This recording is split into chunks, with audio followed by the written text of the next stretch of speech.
Today, the old Volkswagen is getting a new oil pan. The old one is leaking and the bottom is all boogered up, causing this seam here to leak. I tried resealing it once already, but it did not work because the piece is too bent up here. So, just gonna replace the oil pan. Got a new gasket for it as well. If you can tell, the fellow's already jacked up. So I got to get the oil drained out of it because you don't want to take the oil pan off with the oil still in there. Bad idea, trust me. And then get the oil pan off. This is a pretty simple job. I mean, everything's easy to get to. Should take around an hour, start to finish, somewhere around there. Ugh. Underneath here we got the oil pan, and these are the mounting bolts for it here. Got a little bit of coolant left from the outlet I did the other day. There is a large bolt holding it to the transmission here, and then up in here there's some hidden bolts, but other than that, pretty straightforward job. I got it nice and high so I can roll underneath it. So get a drain pan and a container set up down here and get this oil out.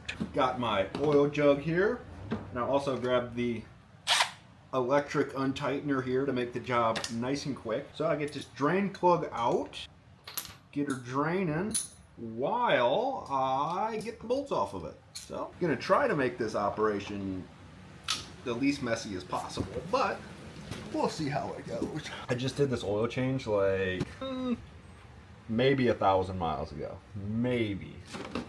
Gonna try to save it just because I'm a cheap ass.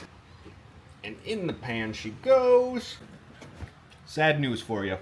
Thought the camera was recording, camera wasn't recording. And get the last bolt off of here. It's a big guy, 16mm deal. Probably gonna be tight. There we go. And I got a pry bar to get this guy out of here. Oop, there it is.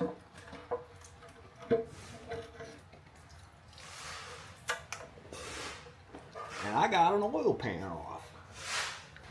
Get this gasket off of here the rest of the way. Ugh, yuckers. Gonna need a gasket scraper for that guy. Gasket scraper. It's like a razor blade, but it is a razor blade, but it's a flat razor blade. All good to go.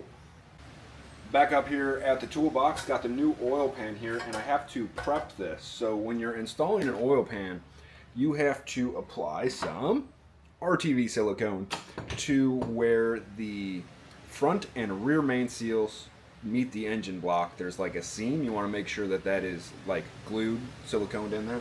So even though there is a gasket, you still have to use RTV with it, which I like this gasket style better, which is with the steel and the rubber. I got the pizza. Let's get this oil pan on here, huh?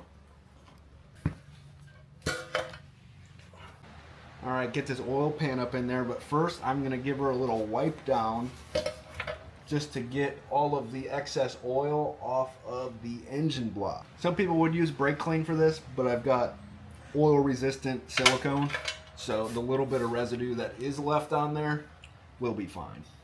So put her up in there, got it, and get a bolt started. I got one bolt in there. Get another one, make sure everything's lined up here.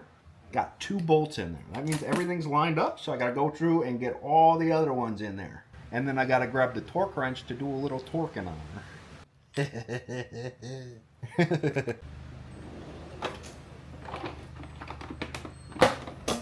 For the oil pan bolts, we got a torque of 11 foot-pounds, which would be 132 inch-pounds, since this guy is using inch-pounds for being a 1/4 inch. And look, we're at 132 already. That's crazy. All right, get the old socket set up on the torquer here. So I like to start in the middle on the oil pan and work my way around. Go from one side to the other. Beep. Beep. Wow, that was fast.